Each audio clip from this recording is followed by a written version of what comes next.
Shalom, bertemu kembali dalam program Minutes of Change, menuju perubahan menjadi pribadi yang berkenan kepada Bapa dan layak menjadi mempelai Kristus di akhir zaman. Tema yang saya bawakan hari ini, respon.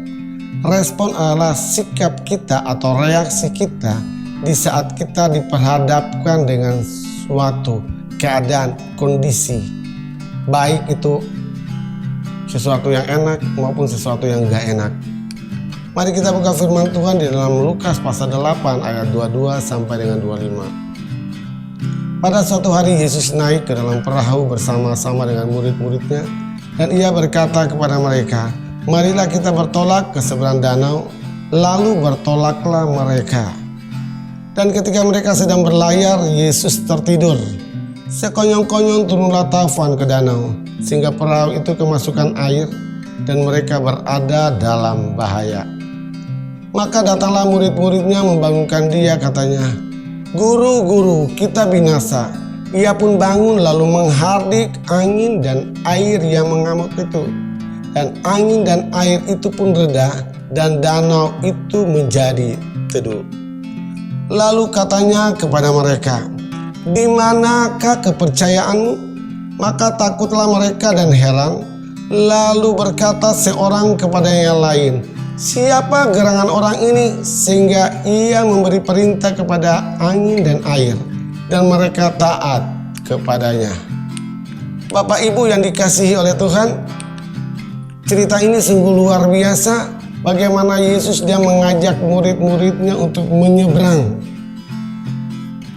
untuk bertolak, untuk pergi ke seberang danau.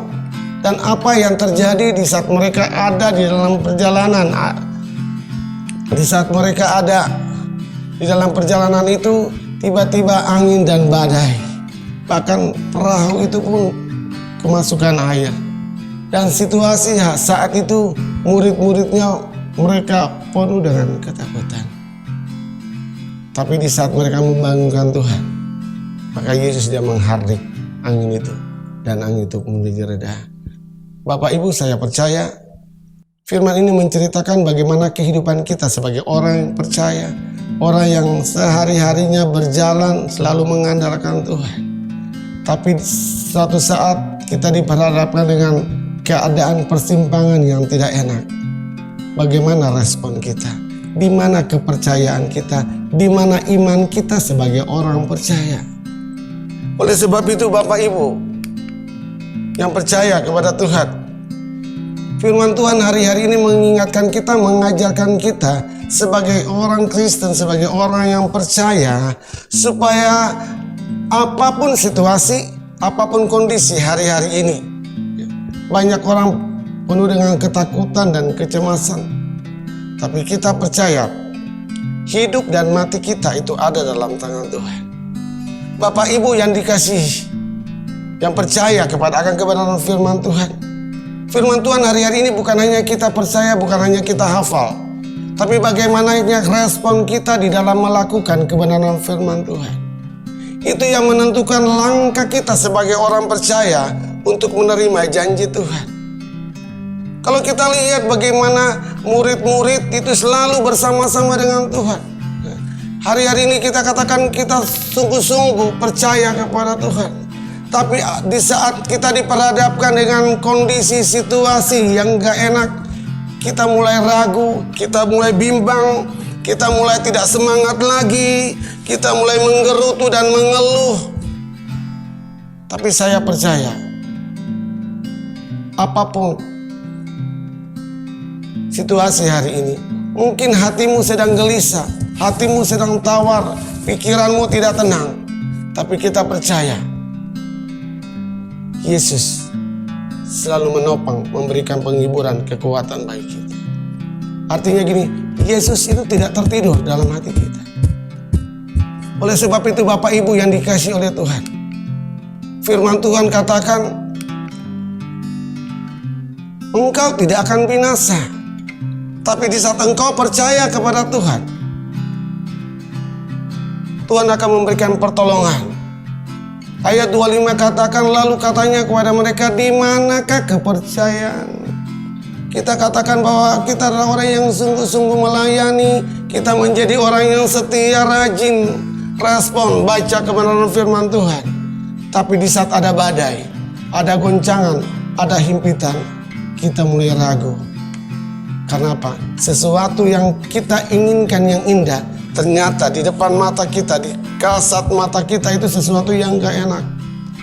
Tapi sebagai orang percaya kepada Tuhan, biarlah hari-hari ini kita memberikan respon yang terbaik.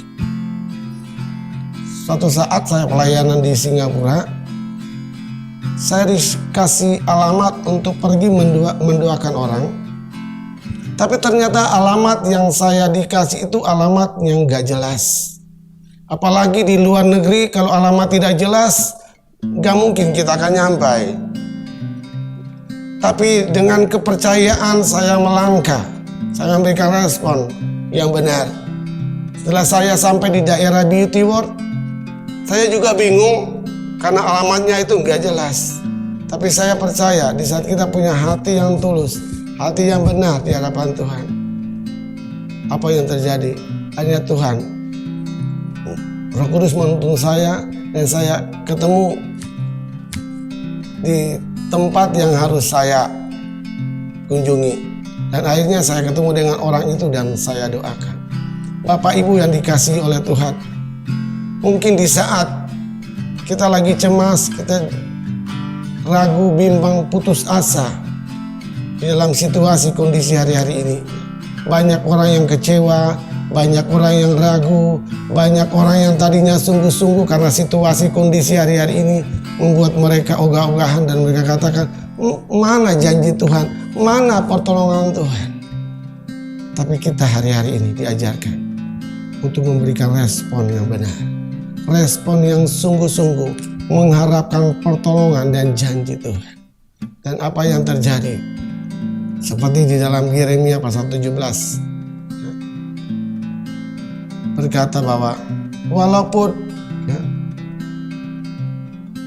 situasi yang gak enak hari-hari ini, kondisi yang gak enak, tapi firman Tuhan katakan gini, andalkan Tuhan dalam segala hal. Percaya kepada Tuhan, percaya kepada Tuhan. Ia akan seperti pohon yang ditanam di tepi aliran air, walaupun panas terik, walaupun situasi yang tidak memungkinkan, bagi orang mustahil, tapi bagi Tuhan tiada yang mustahil. Apabila kita memberikan respon yang benar, respon yang terbaik, maka Tuhan akan memberikan pertolongan, memberikan jalan keluar, memberikan solusi yang terbaik. Karena Yesus Allah yang kita sembah adalah Yesus yang selalu memberikan solusi bagi setiap orang yang datang dan percaya kepadanya. Kiranya kebenaran firman hari ini boleh menguatkan kita, mengajarkan kita untuk kita memberikan respon yang benar. Shalom, Tuhan berkati.